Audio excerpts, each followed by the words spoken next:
کچھ لوگ ایسے ہوتے ہیں جو زندگی کے اندر اللہ کے لیے، اللہ تعالیٰ کی رضا کے لیے، رسول پاک صلی اللہ تعالیٰ علیہ وسلم کی خوشنودی حاصل کرنے کے لیے، دین کی، ملت کی، ملک کی سربلندی کے لیے آگے آنا چاہتے ہیں۔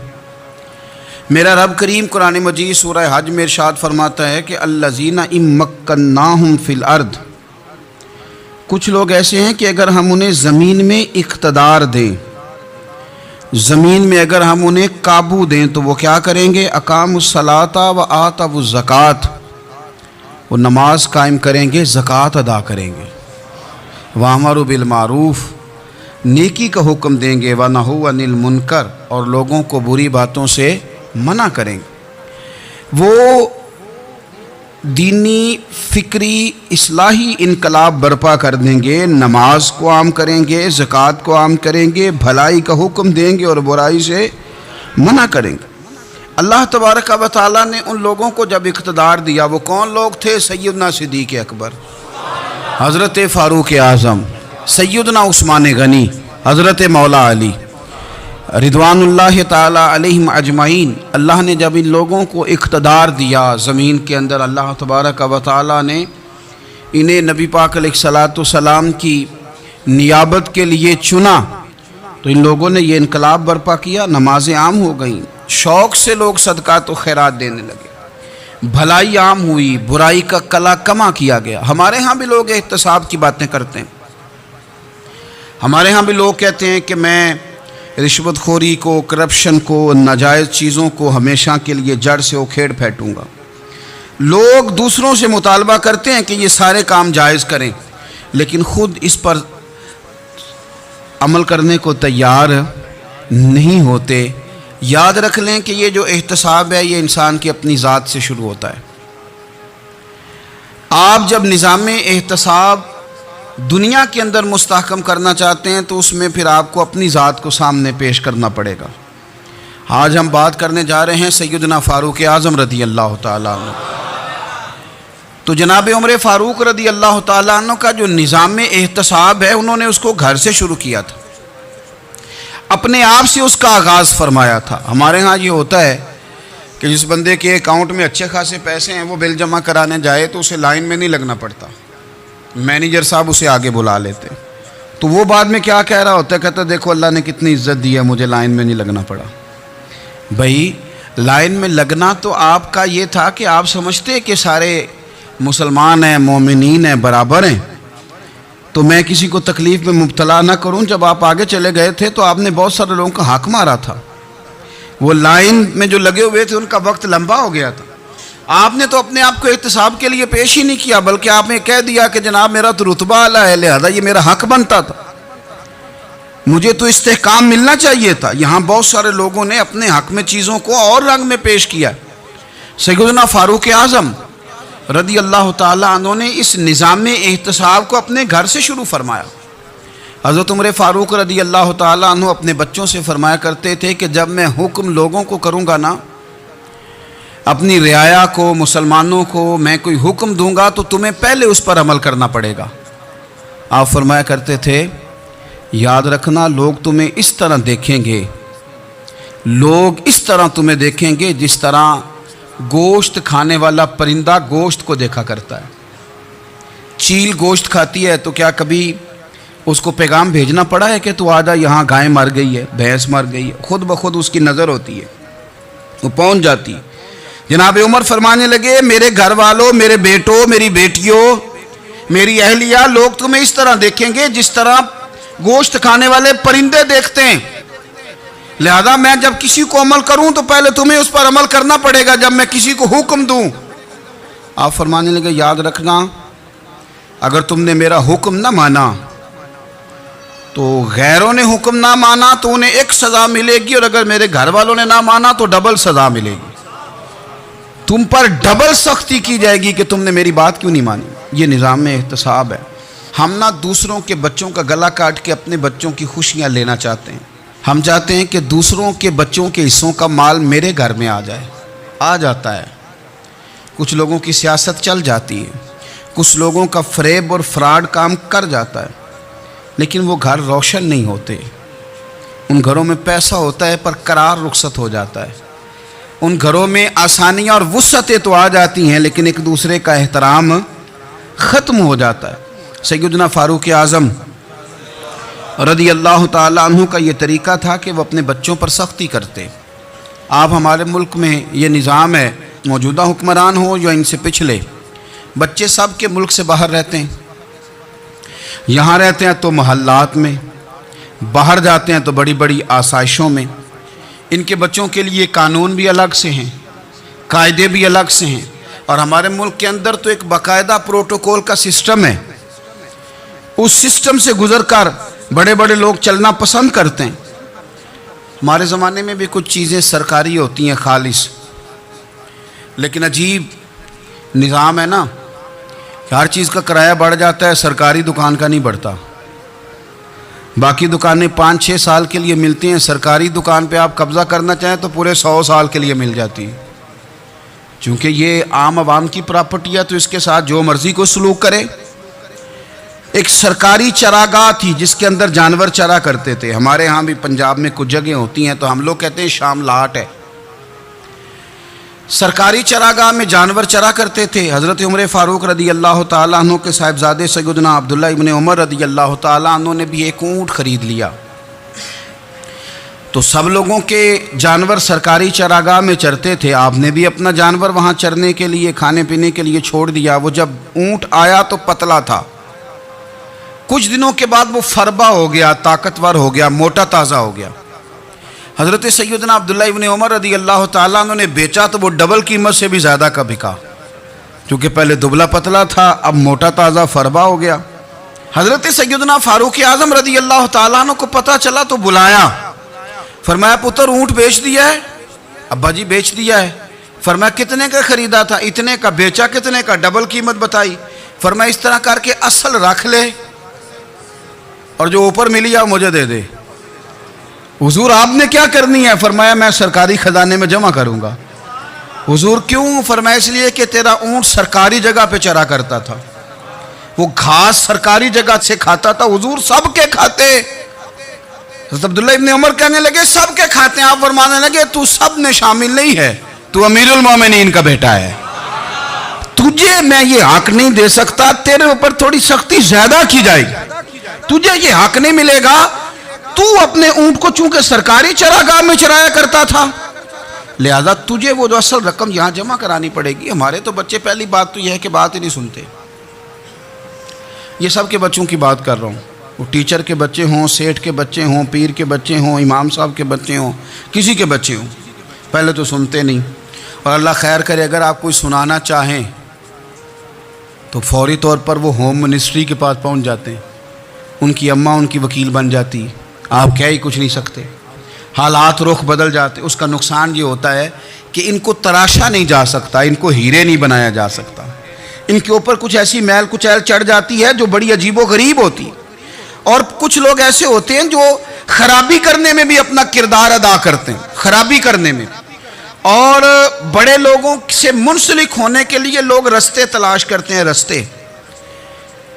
میں چونکہ چیزوں کا مطالعہ کرنے کا بڑا شوقین ہوں، تو میری والدہ داخل تھیں کئی سال پہلے ہسپتال میں، تو مجھے اس ہسپتال میں کچھ دن رہنا پڑا. ایک پرائیویٹ ہاسپٹل تھا، تو اس میں انہوں نے جگہ جگہ لکھ کے لگایا تھا ملازمین کو بخشیش نہ دیں. ہم ان کو بڑی اچھی معقول تنخواہ دیتے ہیں، سیلری بڑی عمدہ ہے، تو لوگ بخشیش نہ دیں. میں نے جو مینجمنٹ کے لوگ تھے ہاسپٹل کی، ان میں سے ایک سے میں نے کہا کہ اگر کوئی بندہ اپنی خوشی سے دینا چاہے تو آپ نے بڑا موٹا لکھ کے لگایا برائے مہربانی ان کو بخشیش نہ دیں. اس نے بڑی قیمت، سادہ آدمی تھا پر میری بڑی اس نے مجھے بات بتائی، مجھے نفع ہوا. کہنے لگے مولوی صاحب جب کچھ امیر لوگ ہسپتال میں مریض لے کے آتے ہیں تو وہ صفائی والے کو پہلے ہی 500 روپیہ دکھا لیتے ہیں آتے ہی. پھر وہ جیسے آواز دیتے ہیں صفائی والے فٹافٹ اندر آتے ہیں، ان کا کمرہ صاف کرتے ہیں. تو سارے تو بیچارے اتنے مالدار نہیں ہوتے کہ آتے ہی پہلے کام والے کو 500 دیں. پھر نقصان کیا ہوتا ہے کہ یہ جن کی ذمہ داری ہے بہت ساری ڈیوٹیاں کرنے کی، یہ ڈیوٹی نہیں کرتے. یہ پلٹ کے ان کی طرف دیکھتے ہیں جن کے گھر سے سالن صحیح آتا ہے، ادھر ان کی توجہ زیادہ ہو جاتی ہے. جو نوٹ ان کو زیادہ دکھاتے ہیں، جو پھل لے کے آتے ہیں تو آدھا ان کو دیتے ہیں. تو ہم یہ کہتے ہیں یہ کام ہی نہ کرو، یہ اپنی تنخواہ پہ کام کریں تاکہ ہر آنے والے کا درد سمجھیں، ہر ایک کو یکساں یہ سروسز فراہم کریں۔ تو ہم یہ کام کرتے ہیں، ہم ایم پی اے کے اور کسی سے ہمارا تعلق نہ بنے تو ہم جناب اس کے ڈرائیور سے ہی تعلق بنا لیتے ہیں، ہم وہ جو آپریٹ کرنے والا ہوتا ہے ٹیلی فون اسی سے بڑا تعلق بناتے ہیں، اس کو مٹھائی کا ڈبہ جلدی پہنچا دیتے ہیں۔ تو اسی طرح سے بڑے لوگوں کی اولادوں کو بگاڑا جاتا ہے۔ حضرت عاصم بن عمر رضی اللہ تعالیٰ عنہ، یہ سیدنا فاروق اعظم کے بیٹے تھے، مصر گئے تو لوگوں کو پتہ چلا حضرت عمر کے بیٹے آئے، لوگوں نے تحفے دیے، بڑی بڑی چیزیں آپ کو دی، حضرت عمر کا بیٹا آیا، بڑے گفٹ دیے۔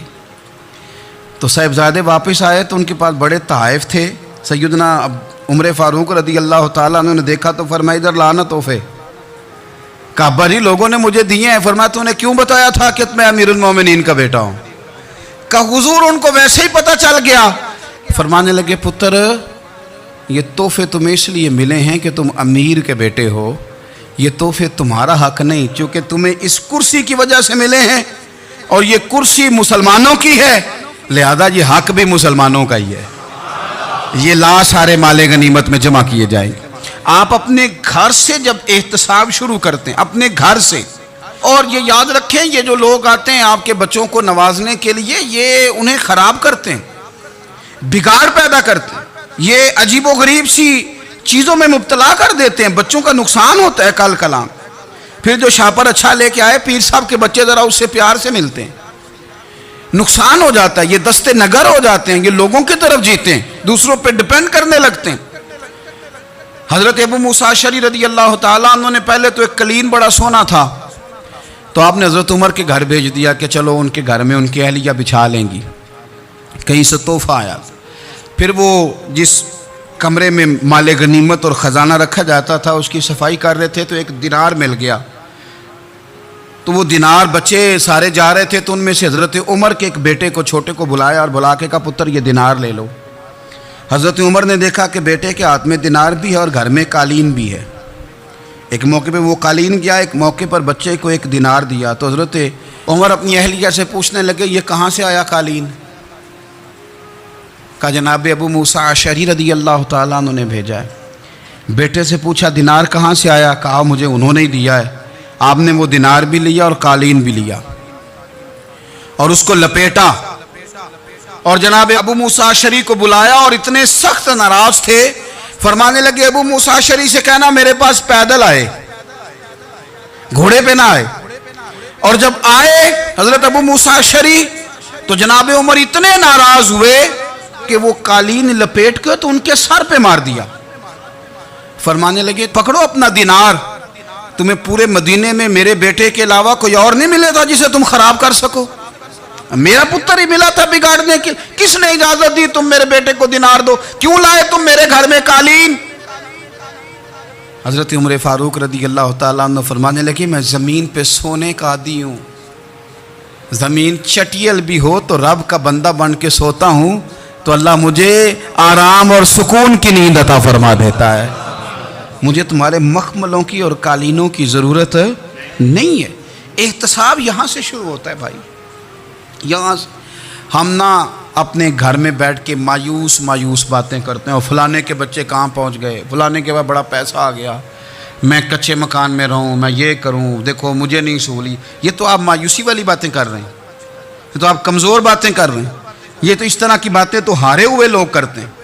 اس طرح کا لب و لہجہ تو ان لوگوں کا ہوتا ہے جو احساس کمتری کا شکار ہوتے ہیں۔ یہ آپ نے کس طرح کا لب و لہجہ اور اپنے بچوں کو آپ بھکاری بنا رہے ہیں تاکہ دوسروں کو دیکھیں تو مایوس ہو جائیں؟ اٹھ باندھ کمر کیوں ڈرتا ہے، پھر دیکھو خدا کیا کرتا ہے۔ آپ کا جو احساس ہے وہ اتنا خوبصورت ہو، آپ کے لہجے کے اندر اس قدر ٹھہراؤ ہو، آپ کو اطمینان آ چکا ہو، اور آپ کے بچے کبھی بھی کمپیریزن نہ کریں اپنا کسی کے ساتھ، کبھی بھی انہیں کرنے نہ دیں آپ، کبھی وہ کبھی یہ بات نہ کریں کہ فلانے زیادہ اچھا کھاتے پیتے ہیں تو ہم کدھر ہیں، کرنے نہ دیں انہیں بتائیں کہ بیٹا اپنی مٹی پہ چلنے کا سلیقہ سیکھو، سنگ مرمر پہ چلو گے تو پھسل جاؤ گے۔ ان کو بتائیں کہ جو تمہارے پاس ہے یہ خدا کا عطیہ ہے، اسی پر تم نے قناعت کرنی، کبھی بھی حضرت زید بن حارثہ سے نبی پاک صلی اللہ علیہ وسلم کو بڑا پیار تھا. پھر ان کے بیٹے حضور کے غلام زادے حضرت اسامہ بن زید کے ساتھ بھی حضور بڑا پیار کرتے. لیکن یہ تو مسلمہ حقیقت ہے نا کہ عظمت اور شان تو سیدنا فاروق اعظم کی زیادہ ہے. امت کا اتفاق ہے کہ نبیوں کے بعد سب سے بڑا درجہ جناب صدیق اکبر کا، اور پھر اللہ نے مقام عطا کیا حضرت فاروق اعظم کو. یہ بڑے لوگ تھے. ایک دفعہ مال تقسیم ہو رہا تھا تو حضرت عمر رضی اللہ تعالیٰ عنہ نے نا حضرت اسامہ بن زید کو 4000 دینار دیے اور اپنے بیٹے عبداللہ ابن عمر کو 3000 دینار دیے. تو حضرت عبداللہ ابن عمر گھر جا کے کہنے لگے ابا جی اسامہ میں وہ کون سی خوبی ہے جو میرے اندر نہیں، اور اسامہ کے باپ میں وہ کون سی خوبی ہے جو آپ کے اندر نہیں. تو حضرت عمر کی عاجزی دیکھیے. حالانکہ بالاتفاق دنیا جانتی ہے کہ جناب عمر فاروق رضی اللہ تعالیٰ عنہ افضل ہیں، پھر بھی پتہ اپنے بیٹے سے کیا کہتے ہیں؟ فرماتے ہیں او سن یار، وہ خدمت گزار ہیں نبی پاک کے، وہ بھی حضور کے گھر میں ڈیوٹی کرتے، نوکری کرتے، اور ان کے بیٹے بھی حضور کی نوکری کرتے، یہ خدمت گزار ہیں. فرمانے لگے اگر تو نے پوچھ لیا تو سن، پھر میری تو رائے یہ ہے کہ تیرے سے زیادہ اسامہ بن زید حضور کی نظر میں پیارے ہیں، اور اسامہ کا باپ تیرے باپ سے زیادہ نبی پاک کا پیارا ہے. کوئی کمپیریزن کرنے نہیں دیا، بچوں کو کسی ایسی جگہ کھڑے ہونے نہیں دیا. فرمایا یہ وجہ ہے، یہ انداز ہے کہ تو زیادہ پیارا ہے. حضرت عمر فاروق رضی اللہ تعالیٰ عنہ پسند نہیں کرتے تھے، ذرا برابر بھی پسند نہیں کرتے تھے کہ کوئی شخص اور مال آتا تو اپنے رشتہ داروں کو نوازنے سے بچتے. مال غنیمت آتا ہے نا، ہمارے ہاں تو اللہ خیر کرے جب کوئی بندہ کونسلر بنتا ہے، چیئرمین بنتا ہے تو ٹھیکہ کس کو دیتا ہے؟ کوئی چلو بھتیجا مل جائے، کوئی بھانجا مل جائے، کوئی چھوٹا بھائی، اسے بھی کام مل جاتا ہے ساتھ. نوازنے پہ لوگ آتے ہیں تو وہ تلاش کرتے ہیں کہ کہاں کہاں کو میرا ہے. وہ ٹینڈر ہی ان کے نام کے پاس ہوتے ہیں جن کی طرف ذرا نظر کرم زیادہ ہوتی. حضرت عمر فاروق مال تقسیم کر رہے تھے تو بیٹی آگے کہنے لگی ابا جی رشتہ داروں کا بھی حق ہوتا ہے، آپ سب کو دیتے ہیں، آپ کے اپنے آپ کے قریب ہی نہیں آتے. تو حضرت عمر فاروق نے کیا لفظ کہے، کیا حقیقت ہے، کیا حسن ہے. فرمانے لگے پتر یہ مال تیرے باپ کا نہیں مسلمانوں کا ہے. جب تیرے باپ کا ذاتی مال ہوگا تو اپنے رشتہ داروں کو دے گا، یہ مسلمانوں کا مال ہے، یہ اسی حساب سے تقسیم ہوگا جو عدل کا حساب ہے، جو ترازو ٹھیک ہے. فرمایا تو مجھے یہ مشورہ نہ دے، یہ مسلمانوں کا مال. یہاں سے نظام احتساب شروع ہوتا ہے، یہاں سے انسان آگے بڑھتا ہے، اور پھر کوئی تکلف نہیں کسی پر. حضرت عمر کا کوئی چھوٹا ہے یا بڑا ہے. حضرت ابو سفیان رضی اللہ تعالیٰ عنہ سردار رہ چکے ہیں مکے کے، بڑے آدمی، لیکن نظام احتساب میں کوئی چھوٹا بڑا نہیں ہوتا. حضرت عمر فاروق مکہ مکرمہ گئے تو لوگوں نے کہا حضور جناب ابو سفیان نے نا گلی میں پتھر رکھے اور بہت سارے لوگوں کو رستوں میں تکلیف ہو رہی ہے. تو حضرت ابو سفیان رضی اللہ تعالیٰ عنہ سے بھی لوگ کہہ دیتے تو وہ بھی اٹھا دیتے، لیکن لوگوں نے چونکہ وہ سردار تھے، بڑے تھے، تو لوگوں نے ان سے کہا نہیں. حضرت عمر جب آئے تو کہا تو جناب عمر نے پرواہ نہیں کی، خود آئے جناب ابو سفیان سے کہا یہ پتھر آپ نے رکھے؟ کہا حضور ہاں. فرمایا یہ بھی اٹھائیے، یہ بھی اٹھائیے، یہ بھی اٹھائیے. جب وہ اٹھا رہے تھے تو حضرت عمر کہہ رہے تھے شکر نہیں اللہ کا کہ عمر کہہ رہے ہیں اور ابو سفیان مانتے جا رہے ہیں. شکر نہیں، یہ نظام احتساب ہے کہ بڑا ہو یا چھوٹا ہو اس کو یہ حق حاصل نہیں ہے کہ مسلمانوں کو وہ کسی تکلیف میں کسی بھی صورت میں مبتلا کرے، کہیں بھی کسی جگہ بھی، اس کو یہ والی اجازت نہیں. حضرت سیدنا عمر فاروق رضی اللہ تعالیٰ عنہ. پھر ایک اور بات تھی، میں کئی دفعہ یہ بات کہتا ہوں اور مجھے ذاتی طور پر اس کا بڑا تجربہ ہے. کچھ لوگ نا خوشامد پسند ہو جاتے ہیں، بڑی عمدہ تعریف کرتے ہیں، اوئے ہوئے ہو پول باندھتے ہیں پورے. آپ کے پاس آئیں گے تو کہیں گے جناب آپ سے زیادہ اچھا بندہ ہی کوئی نہیں. تو وہ نا آپ سے کام نکلواتے ہیں، پھر وہ کسی دوسرے کے پاس جاتے ہیں تو اسی طرح کا رویہ وہ دوسروں کے ساتھ کرتے ہیں. یہ عام لوگوں میں بھی مرض ہوتا ہے، عام لوگوں میں بھی. اور بادشاہ ہو بندہ اگر، پھر تو اس کا دل کرتا ہے میں اگر بادشاہ سلامت ہوں تو 2-4 بندے دیہڑی پہ رکھ لوں پر میری تعریف ضرور کریں. پابندی ہوتی ہے، لوگ یہ کام بڑے شوق سے کرتے ہیں. اور شیخ سعدی فرمایا کرتے تھے لکڑی کو گھن کھا جاتی ہے اور بڑے لوگوں کو خوشامد کھا جاتی ہے خوشامد۔ حضرت عمر فاروق رضی اللہ تعالیٰ عنہ اس معاملے میں بھی بڑے مضبوط تھے۔ ویسے مجھے اور آپ کو اچھا کون لگتا ہے؟ ہماری غلطیاں بتانے والا؟ ہمارے ایسا فرمایا کرتے تھے اپنے دشمنوں کی باتوں پر بھی غور رکھو، تمہارے دشمن تمہیں نکھار دیتے ہیں، تمہارے اندر جو کوتاہیاں ہوتی ہیں وہ تمہیں پتہ چل جاتی ہیں کہ یہاں میری اصلاح ہو رہی، ان پر غور کرو وہ کیا کہتے ہیں۔ حضرت عمر فاروق کی تعریف کی ایک بندے نے، کمال تعریف کی، وہ اس کا خیال تھا کہ رزلٹ بڑا شاندار آئے گا، بادشاہ کی تعریف ہوتی تھی تو پھر تھیلی جاتی تھی اشرفیوں کی، کمال رزلٹ آئے گا۔ تو حضرت عمر جب وہ پوری کر چکا نا بات تو فرمانے لگے تو خود بھی ہلاک ہوا اور مجھے بھی ہلاک ہی کر دیا ہے، خود بھی تباہ ہوا ہے مجھے بھی تباہ کر دیا۔ کس طرح کی باتیں کر رہا ہے؟ ایک بندہ اور آیا اور اس نے آ کے کہا کہ پوری امت میں سب سے افضل ہے فاروق اعظم آپ ہی ہیں۔ تو حضرت عمر فاروق فرمانے لگے تجھے تیری ماں روئے، ابو بکر تجھ سے بھی افضل تھے، تیرے باپ سے بھی افضل تھے، اور صدیق اکبر مجھ سے بھی افضل ہے اور میرے باپ سے بھی افضل ہے۔ یہ تو کس طرح کی بات کر رہا ہے؟ یہاں ہر شے ہضم نہیں ہو جاتی، فوری طور پہ لوگ ڈکار بھی پورا نہیں لیتے۔ قرآن مجید نے کہا فَلَا تُزَكُّوا أَنفُسَكُمْ هُوَ أَعْلَمُ بِمَنِ اتَّقَىٰ، اپنے منہ سے نہ کہو میں پاک صاف ہوں، اللہ زیادہ بہتر جانتا ہے کہ تم میں سے پرہیزگار کون ہے۔ اپنے منہ سے تعریفیں کرتے کراتے ہو، یہ مزاج چھوڑ دیں۔ حضرت عمر رضی اللہ تعالیٰ عنہ پسند نہیں کرتے تھے۔ ایک آدمی نہ چلتا تھا وہاں تو بڑا متکبرانہ چال کے ساتھ چلتا، حضرت عمر نے دیکھا، یہاں تک احتساب فرماتے تھے، زمین پہ زور زور سے پیر پٹکتا، چال بڑی اس کی متکبرانہ، لوگ بڑے پریشان ہوتے۔ حضرت عمر نے ایک دن سمجھایا، باز نہیں آیا، اگلے دن پہ درہ نکال لیا، لگائے 4 درے، فرمایا آج کے بعد نہ چلنا اس طرح مدینے میں پیر پٹک پٹک کے۔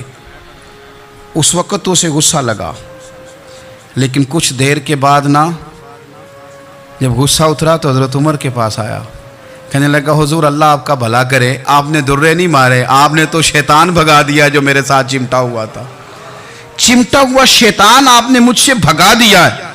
یاد رکھیں مسند امام احمد بن حنبل میں حدیث ہے، اللہ کے پیارے رسول صلی اللہ علیہ وسلم فرماتے ہیں جو دنیا میں متکبرانہ چال کے ساتھ چلتا ہے نا، قیامت کے دن وہ اللہ سے اس حال میں ملے گا کہ رب اس سے ناراض ہوگا۔ متکبرانہ چال سے نہیں چلیں گے۔ تو حضرت فاروق اعظم رضی اللہ تعالیٰ عنہ کا یہ طریقہ تھا کہ آپ خیال کرتے، اور پتہ کس طرح کا آپ کا مزاج تھا؟ فرماتے تھے تقسیم کرو، دوسروں کا بھی خیال رکھو۔ جس طرح بندہ دیوانہ وار نہیں لوگوں کا خیال رکھتا کہ بندہ بگڑے کوئی نہ، دیوانہ وار۔ کچھ لوگ تبلیغ کرتے ہیں رسمی، اور کچھ لوگ ایسے ہوتے ہیں جو لوگوں کی اصلاح میں دیوانے ہو جاتے ہیں، ان کی خواہش ہوتی ہے یہاں بھی بندہ ٹھیک ہو جائے، یہاں بھی بندہ ٹھیک ہو جائے، یہاں بھی بندہ ٹھیک ہو۔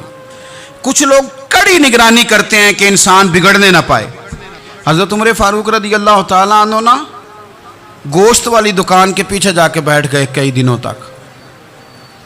وہ کہنے لگا حضور یہاں کیا ہے؟ فرمایا تو اپنا کام کرنا، گوشت والی دکان پہ بیٹھے، کام کر اپنا، نگرانی کرنے لگے حضرت عمر۔ پھر آپ نے نا وہ بندے پکڑ لیے، کون؟ جو 2 دن مسلسل گوشت خریدنے آئے، پکڑ کے کھڑا کر لیا، فرمایا تو کل بھی گوشت لینے آیا تھا؟ حضور ہاں۔ فرمایا آج پھر کھائے گا؟ حضور جی۔ تو آپ فرمانے لگے کیا تیرے محلے سے غربت ختم ہو گئی ہے؟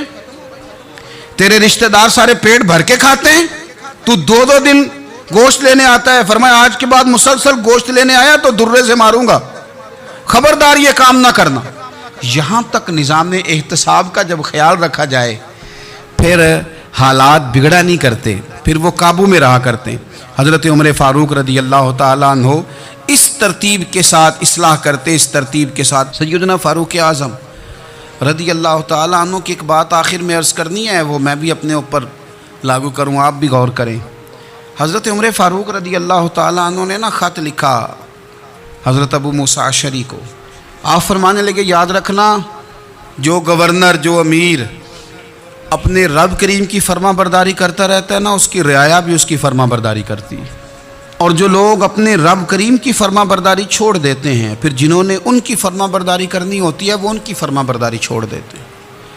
آپ نے سپہ سالاروں کو خط لکھے تھے فوج کے جو جرنیل تھے، کمانڈو تھے، ان کو خط لکھے تھے، فرمایا جو سپاہی نماز نہیں پڑھتا اسے فوج سے نکال دو، اور ساتھ لکھا تھا یاد رکھو جو رب کا وفادار نہیں وہ ہمارا کیسے ہو سکتا ہے، نکال دو ان لوگوں کو، فوج سے الگ کر دو۔ ہم آج جو بے پناہ پریشان ہیں، ہمارے بچے بات نہیں مانتے، شاگرد بات نہیں مانتے، ہم شکوے کرتے ہیں، بے ادبی بڑھ گئی۔ ادب کے ساتھ میں گزارش کروں گا بڑوں کی بارگاہوں میں، جو میری طرح کے بڑے بنے ہوئے ہیں، بزرگوں سے نہیں بات کرتا، ان سے میں کہوں گا کہ ہمیں ایک دفعہ اپنے اوپر بھی تو غور کر لینا چاہیے، کہیں ایسا تو نہیں ہے کہ ہم جب تک اللہ تعالیٰ کے فرما بردار تھے، جب تک ہم تقوی کے معیار پر تھے، ہماری بات ماننے والے ہماری بات مان رہے تھے، کہیں ایسا تو نہیں کہ ہم اس معیار سے ہل گئے ہیں تو اب جو ہمارے فرما بردار تھے وہاں سے ہل گئے۔ حضرت عمر رضی اللہ تعالیٰ عنہ فرمایا کرتے تھے کہ لوگوں کو عجب میں مبتلا نہیں ہونا چاہیے، خود پسندی کا جو ماحول ہوتا ہے اس سے لوگوں کو ہمیشہ نکلنا چاہیے۔ حضرت عمر کے ایک صاحبزادے نے کنگھی کر لی، اچھا لباس پہن لیا تو درہ مارا جناب عمر نے، تو آپ کی بیٹی کہنے لگی ابا یہ تو بالکل جائز ہے، اچھے کپڑے پہننا، اچھا لباس پہننا اور سر میں کنگھی کر لینا، اس پر درہ کیوں مار دیا؟ تو آپ فرمانے لگے بیٹا یہ خود پسندی میں مبتلا ہونے لگا تھا، یہ اپنے آپ کو بہت بھلا سمجھنے لگا تھا، اس کا خیال تھا کہ میں ہی ہوں، میرے علاوہ کوئی نہیں، یہ اس مقام پہ جا رہا تھا جہاں اس کی تربیت رک جاتی، اس لیے درہ مارا ہے۔ ایک دفعہ حکومتی معاملات کے اندر آپ کی اہلیہ نے مشورہ دینا چاہا، بڑے کام بیویاں نہیں کرتی، بڑے بڑے معاملات میں مداخلت نہیں کرتی۔ ہمارے بر صغیر میں وہ بادشاہ نہیں گزرا کہ جو فیصلہ کرتا تھا تو کرسی پہ بیٹھ جاتا تھا اور پردے کے پیچھے اس کی بیوی بیٹھ جاتی تھی، اور جب وہ فیصلہ سنانے لگتا تو یوں گردن پیچھے کرتا اور اہلیہ جو کہتی وہ فیصلہ سنا دیتا۔ لیکن ایک دفعہ خاتون نے ایک آدمی کو حضرت عمر نے معزول کیا تو آپ کی اہلیہ نے، اس آدمی کی اہلیہ حضرت عمر کی اہلیہ سے ملی ہوں گی، تو خاتون نے ذرا سفارش کرنی چاہی، تو جناب عمر فاروق رضی اللہ تعالیٰ عنہ کے ہاتھ میں عصا تھا، ڈنڈا تھا، 2-3 دفعہ زمین پہ مارا، فرمایا تمہیں کس نے اجازت دی ہے حکومتی معاملات میں مشورہ دینے کی؟ یہ مشورہ مولا علی دیں گے یا عثمان غنی دیں گے؟ آپ کو کس نے اجازت دی؟ وہ حکومتی معاملات، وہ مسلمانوں کا اجتماعی معاملہ وہ مسلمان دیکھیں گے، آپ کو اس میں آنے کی اجازت نہیں ہے، جو آپ کی ذمہ داریاں ہیں، آپ کے حقوق ہیں، ان پر آپ بات کریں۔ تو بھائی نظام میں احتساب اپنی ذات سے شروع کریں۔ ہماری اولادیں، ہمارے بچے، وہ باہر سے انہوں نے زیادہ اثر نہیں لیا، ہم نے انہیں بتایا ہے کہ ہم بڑے غریب ہیں، ہم بڑے مجبور ہیں، ہم تو بڑے کمزور ہیں، ہماری تو سنتا کوئی نہیں، یہ تو امیروں کا ملک ہے، اس میں تو فلانے کو اہمیت حاصل ہے۔ ان باتوں نے ہمارے بچوں کو کمزور کیا ہے، ان باتوں نے ہمارے بچوں کے دلوں میں احساس کمزوری پیدا کیا ہے۔ آپ ان کو جینا سکھائیں، آپ ان لوگوں کو بتلائیں کہ رب کریم نے جو تمہارے لیے بہتر سمجھا وہ تمہیں اپنے فضل سے بڑا عطا فرمایا ہے۔ آپ ان کو ان کے مقام پر رہ کر خوددار اور قناعت پسند ہونا سکھائیں، آپ یقین کریں گھر امن والا بن جائے گا۔ بچے اگر بھنا ہوا گوشت کھا رہے ہوں اور پھر بھی لاڑی رہے ہوں کہ مسالہ میری مرضی کا نہیں، سٹائل میری مرضی کا نہیں، ٹیسٹ میری مرضی کا نہیں، یہ والا گوشت میں نے نہیں کھانا، یہ اس طرح کر کے بھنا ہوتا تو پھر میں نے کھانا تھا، وہ زیادہ خوفناک صورتحال ہو جاتی ہے۔ لیکن اگر ابا جی، اماں جی، گھر والے کھیتوں میں کام کر رہے ہوں اور بچے اچار کے ساتھ روٹی لے کے جائیں اور بننے پہ بیٹھ کے، پھٹے پہ بیٹھ کے وہ پھر کھانا شروع کریں، اور جب وہ اچار آئے اور وہ ایک دوسرے کو کہیں کہ آج تو 2 کلے ہو گئے میرے کام کے، اس دفعہ تو دیکھنا ہماری فصل کتنی شاندار ہوگی، ایک دوسرے کو دیکھ دیکھ کے وہ ہنسیں اور مسکرائیں اور ان کی باتوں میں لذت ہو، اور پھر وہ کہیں کہ آم بڑے اچھے مل گئے تھے، دیکھو اچار کتنا سونا آ گیا ہے، دیکھو یہ کس قدر زیادہ اچھا ٹیسٹ ہے، تیل بھی بڑا اچھا ہے، گل بھی بڑے وقت پہ گیا ہے۔ آپ یقین کریں یوں لگتا ہے کہ کائنات کی سب سے بہترین روٹی یہ لوگ کھا رہے ہیں۔ یہ سوچ حضرت عمر نے ہمیں دی ہے، یہ فکر جناب عمر نے ہم تک پہنچائی ہے۔ اللہ ہمیں سمجھنے کی توفیق عطا فرمائے۔ آخر دعوایا ان الحمدللہ رب العالمین۔